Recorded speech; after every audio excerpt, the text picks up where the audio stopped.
지금 우리나라에서는 대통령 선거로 사람들의 관심이 집중되어 있는데 가장 중요한 안보 문제에 대한 관심은 거의 없습니다.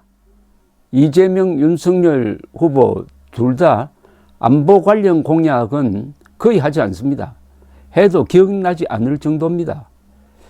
안보 문제가 어느 나라든지 가장 중요합니다. 그 다음이 정치, 경제 뭐 이렇게 되겠는데, 더구나 우리나라는 핵무장한 북한 노동당 정권이 핵과 대한민국 안의 종북 세력을 결합시켜서 이 대한민국을 없애버리려는 목표를 공개적으로 천명하고 있는 상황인데도 안보 문제에 대해서 대통령 후보도 관심이 없고, 그러니까 국민들도 관심이 없는 아주 희한한 좀 변태적인 상황이 지금 펼쳐지고 있습니다. 이것은 자주국방을 포기한 나라의 공통된 현상입니다. 그러나 이렇게 공짜로 안보를 즐기다가 계속 행운이 이어질 것이냐, 언젠가는 지금 우크라이나와 같은 사태에 직면하게 되는 것이 아닐까 하는 생각을 하게 됩니다. 지금 우크라이나의 동쪽 국경지대에는 러시아가 병력을 집중시키고 있습니다. 17만 명 정도를 집결시켜서 내년 초에 침공한다는 흉흉한 소문이 떠들고 있습니다. 그렇지 않아도 이 동부 지방에는 러시아인들이 원래 많이 사는데 그 내전 지역이 되어 가지고 한 10,000명 이상이 지금까지 죽었다고 합니다. 이 우크라이나라는 나라는 작은 나라가 아닙니다. 면적이 프랑스 정도 됩니다. 그리고 인구가 4천만 명입니다. 2014년에 러시아가 그 흑해 연안의 크림반도를 빼앗아가 버렸습니다. 크림반도는 면적이 꽤 되는 데입니다. 한 2만 평방킬로미터, 경상북도 지역 정도 되고 인구가 한 200만 살고 있는데 아주 경치도 좋고 어떻게 보면 우크라이나의 진주와 같은 지역인데 그냥 무력으로 강탈을 해버리고 말았습니다. 그게 2014년인데 이제는 아예 우크라이나로 침공하겠다는 겁니다. 이러니까 젤렌스키 우크라이나 대통령이 비명을 지르고 있습니다. 군부 쿠데타를 획책하고 있다는 겁니다. 러시아가 우크라이나 군부에 공작을 해가지고, 그런데 나토 국가 미국은 사실상 손 놓고 있습니다. 미국은 계속 러시아에 경고는 하고 있습니다. 우리도 가만히 있지 않을 것이다. 나토 국가도 경고는 하고 있습니다. 그런데 우크라이나는 나토 회원국이 아닙니다. 우크라이나를 러시아가 가만두지 않겠다고 결심한 게 우크라이나가 나토에 가입하려고 하니까 그렇게 하고 있는 겁니다. 자, 이 우크라이나의 운명이 대한민국의 운명과 왜 겹쳐 보이느냐 하는 이유가 있습니다.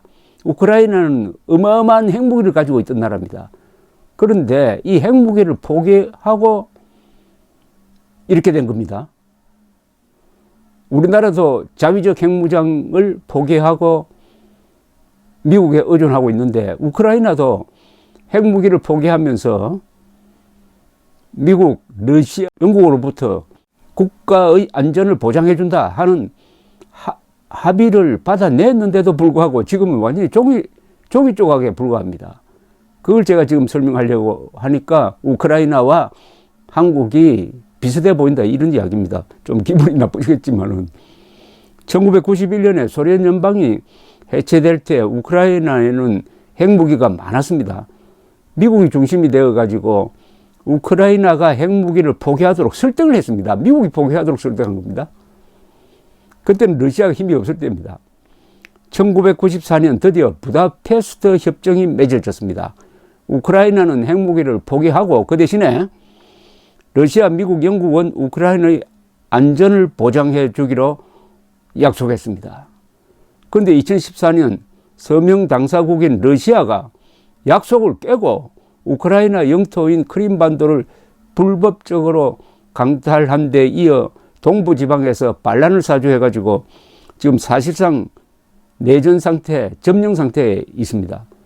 우크라이나가 핵무기를 갖고 있었더라면 이런 대접을 받지 않았을 것입니다. 우크라이나가 핵을 포기하더라도 그중에 한 100개 정도의 핵무기를 가지고 있었다면 지금 러시아가 우크라이나를 침공할 수 있습니까? 없죠. 우크라이나에서 모스크바가 가까우니까 핵무기로 때릴 수 있지 않습니까?